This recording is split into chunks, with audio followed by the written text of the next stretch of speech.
कहते हैं पीडीपी जिम्मेदार है। अरे छोड़िए ना, उसकी सजा तो हमको लोगों ने दी जी।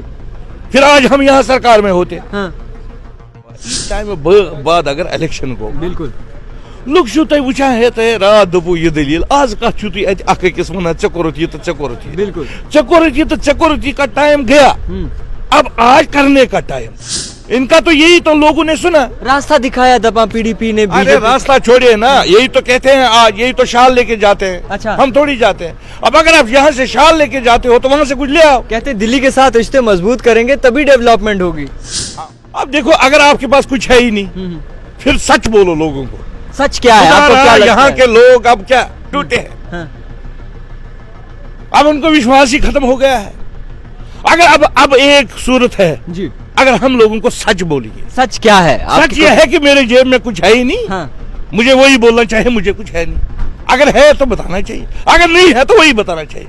ये उमर साहब ने एक दिन खुद कहा कि बिल्कुल मुझे एलजी साहब के पास जाना पड़ेगा अपना चपरासी ट्रांसफर करने के लिए। जब आपको ये सब कुछ पता था, इन बीजेपी वालों को भी जब सब कुछ पता था, मैनिफेस्टो में जो चीजें इन्होंने रखी है, हम कोई नया नहीं मांग रहे।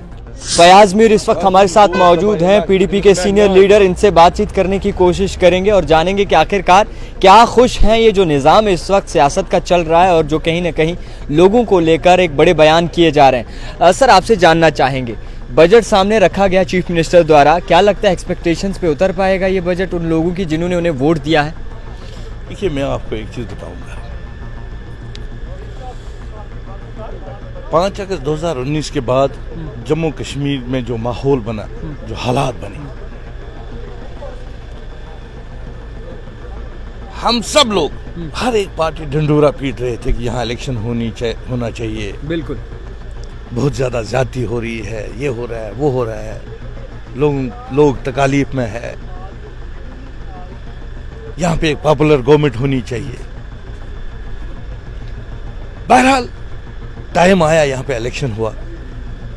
इतना होने के बावजूद हमारा आईन था, हमारा झंडा था, हमारा स्टेट था, सब कुछ हमसे छीना गया जी। कोई इस हक में नहीं था।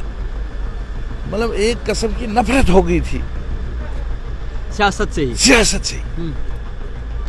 फिर एक मौका आया कि यहाँ के लोग निकले, जहाँ इससे पहले 30% या 40% पोलिंग होती थी, कहीं किसी जगह 10%, किसी जगह 5%, आज 70-80% पोलिंग हुई। नेशनल कॉन्फ्रेंस ने अपना मैनिफेस्टो रखा, बीजेपी ने अपना रखा। बहरहाल इन लोगों को पता था कि यहाँ यूटी है, हमें भी पता था। यूटी में इलेक्शन लड़ना, उमर साहब ने एक दिन खुद कहा कि मुझे एलजी साहब के पास जाना पड़ेगा अपना चपरासी ट्रांसफर करने के लिए। जब आपको ये सब कुछ पता था, इन बीजेपी वालों को भी जब सब कुछ पता था, मैनिफेस्टो में जो चीजें इन्होंने रखी है, हम कोई नया नहीं मांग रहे। कश्मीरी में बताइए कि काफी लोग आपको कश्मीरी सुनना पसंद करेंगे।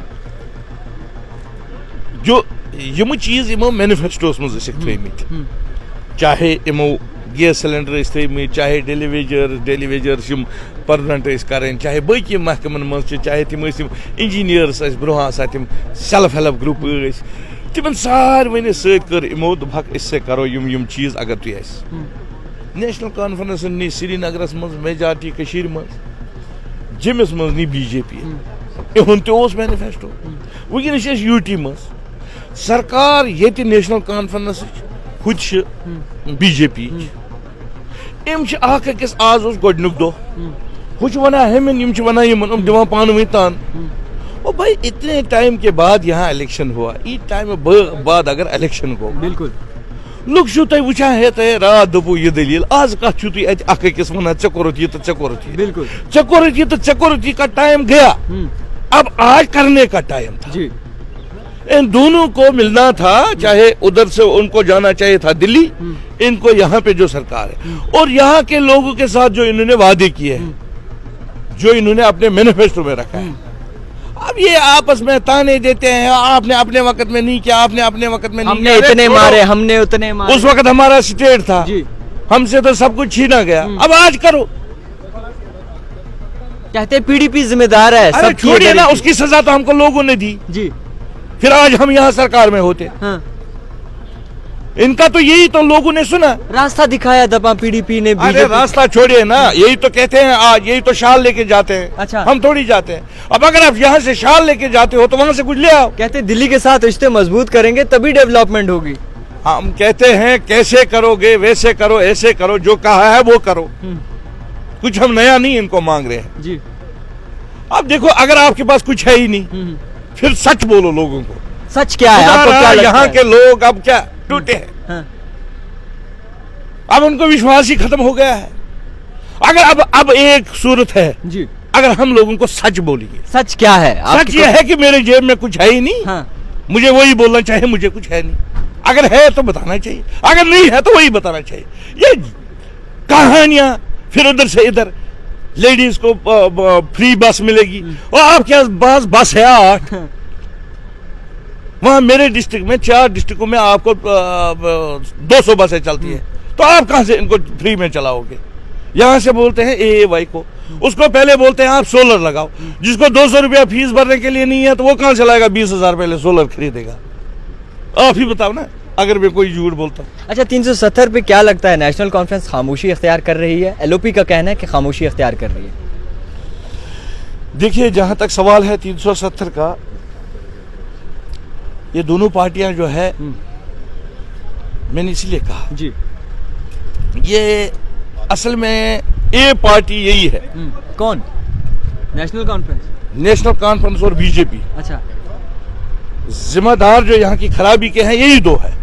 वो कहते हैं कल बजट स्पीच में उमर साहब ने 2015 में जो PMDP में जो पैकेज आया था 80,000 करोड़, उसकी तारीफ की, लेकिन उस वक्त का आप उसका ट्वीट निकालो जी, उसको क्रिटिसाइज किया था। क्या था कि नहीं किया था? अब कम से कम जो बोलना था झूठ वो बोला, अब तो सच बोलो। जेबें खाली हैं। वो तो इनको पता होगा ना, खजाना इनके पास है। अगर है कुछ तो लाओ, अगर नहीं है तो लोग बड़ा बैग दिखाया था आते वक्त जब बजट सामने ला रहे थे। बैग तो ये बड़ा उठाते हैं, अब पता नहीं वो कहाँ जाता है, उसमें कुछ था नहीं। खैर, बहुत शुक्रिया। फयाज मीर इस वक्त हमारे साथ मौजूद थे। दिखते रहिए द टाइपराइटर जावेद खान के साथ।